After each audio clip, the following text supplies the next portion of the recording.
Namaste, Shiva here with the Tesla video. Today I'm going to be covering what just happened in the Battery Day event, what was unveiled, how is that going to affect everyday car purchase for Tesla, what technologies that they discussed. I'm just going to be very brief, cover the main aspect of the event and try to explain what was just unveiled at the Tesla's Battery Day. With that, let's get started. First, the event was a little different this time. The audience were actually all sitting inside their Teslas where the event was happening. So they got to do their Q&As from their Teslas. Elon talked about Tesla's contribution to our sustainable future, including 1+ miles electric vehicles delivered, 17 terawatt hours of solar generated, and much more. They talked about dollar per kilowatt hour had gone down significantly since 2013, but there's kind of flat and it's not going as rapidly down as we would all like.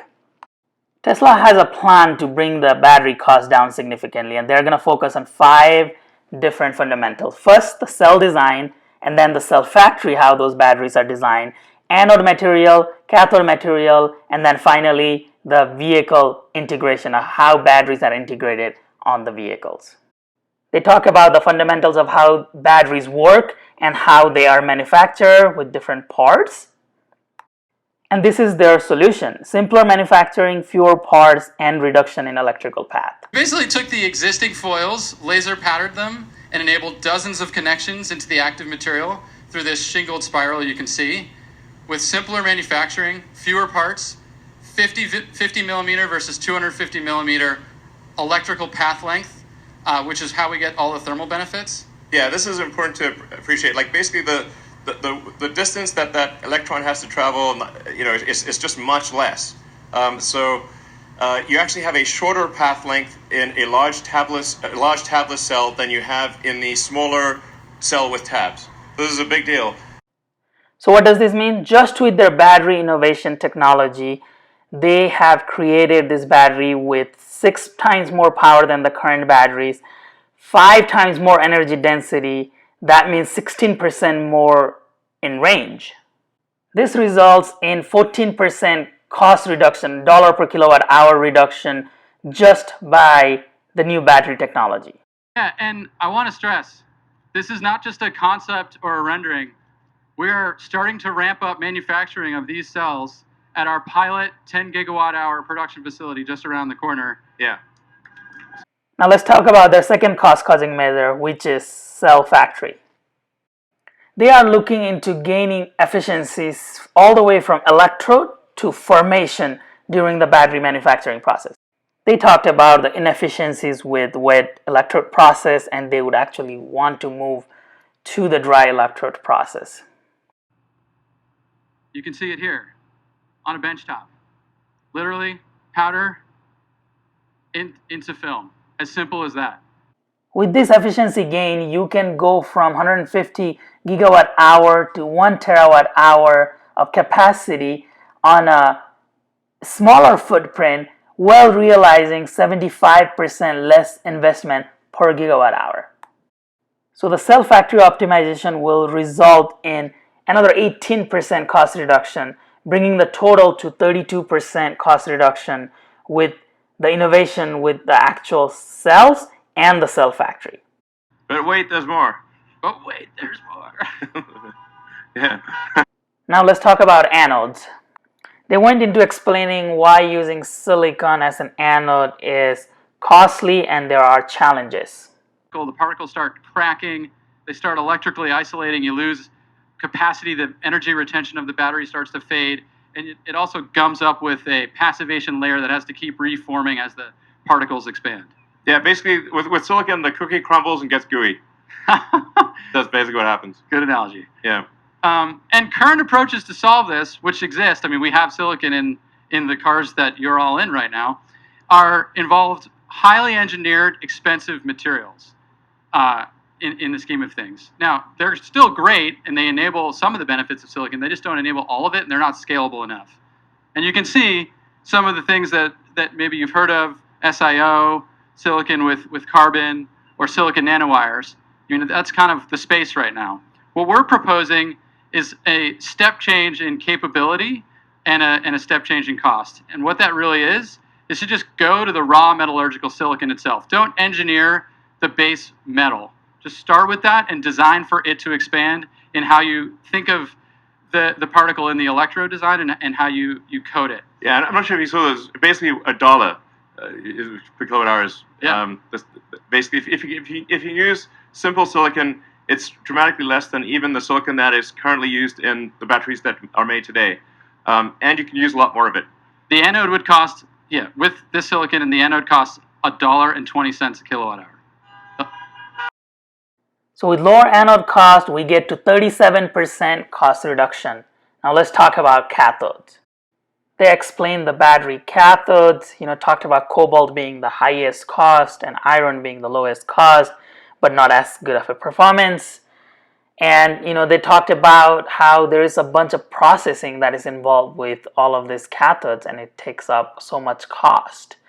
And they talked about cathode production. There's a whole bunch of stuff happening there, and they want to minimize that. Less is going on here.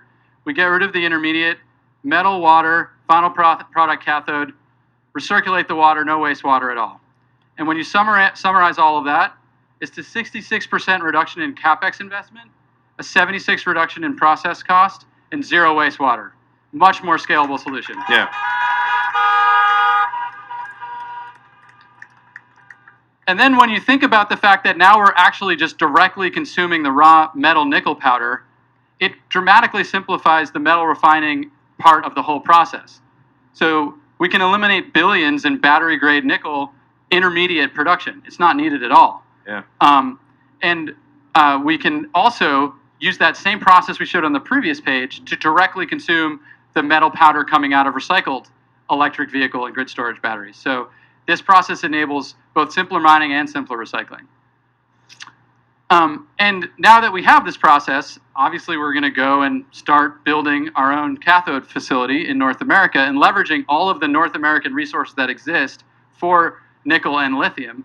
And just doing that, just localizing our cathode supply chain and production, we can reduce miles traveled by all the materials that end up in the cathode by 80%, which is huge for cost. This brings the total cost savings to 49%, dollar per kilowatt hour reduction. Almost at our half the cost goal, but there's one more section. Take it away, Elon. Great. So it starts with having a single piece casting, or a single piece casting for the front body and the rear body. In order to do this, we commissioned the largest casting machine that has ever been made, and it's currently working just over the road at our Fremont plant. We have it's pretty sweet. Currently making the entire rear section of the car as a single piece, high pressure die cast aluminum. And in order to do this, we actually had to develop our own alloy because we wanted a high strength casting alloy that did not require coatings or heat treatment. That then interfaces to what we call the structural battery, where the battery for the first time will have dual use. The battery will both have the use as an energy device and as structure. This is absolutely the way things are done. In the early days of aircraft, they would carry the fuel tanks as cargo. So the fuel tanks actually were quite difficult to carry. They were like basically worse than cargo. You had to kind of bolt them down. It was very difficult, and then somebody said, hey, what if we just make the wing tanks, what if we just make the fuel tank in wing shape? So all modern airplanes, the fuel tank, your wing is just a fuel tank in wing shape. This is absolutely the way to do it. And then the fuel tank serves as dual structure, and it's no longer cargo, it's fundamental to the structure of the aircraft. This was a major breakthrough. We're doing the same for cars. So this is really quite profound. Effectively, the non-cell portion of the battery has negative mass. So we save so much mass in the rest of the vehicle. We save more mass in the rest of the vehicle than the non-cell portion of the battery. So it's like, well, how do you really minimize the mass of a battery? Make it negative. Make the battery non-cell portion of the battery pack negative. It also allows us to pack the cells more densely because we do not have intermediate structure in the battery pack. So instead of having these like supports and stabilizers and stringers and structural elements in the battery, we now have a lot more space in the battery because the pack itself is structural. What we do is essentially instead of having just a filler that is a flame retardant, which is currently what is in the 3NY battery packs, we have a filler that is a structural adhesive, as well as flame retardant. So it effectively glues the cells to the top and bottom sheet, and this allows you to do shear transfer between the upper and lower sheet. That basically means now the batteries will be part of the structure of the car and won't have to add any filler materials. That brings the cost reduction to 56%, dollar per kilowatt hour reduction.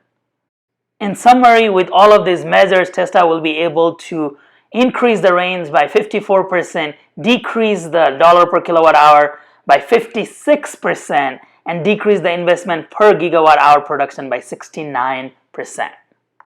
It'll take time for all of this to happen, so Elon expects a $25,000 passenger Tesla in the next couple of years. And they also unveiled the most anticipated Model S version. Model S Plaid. What about that?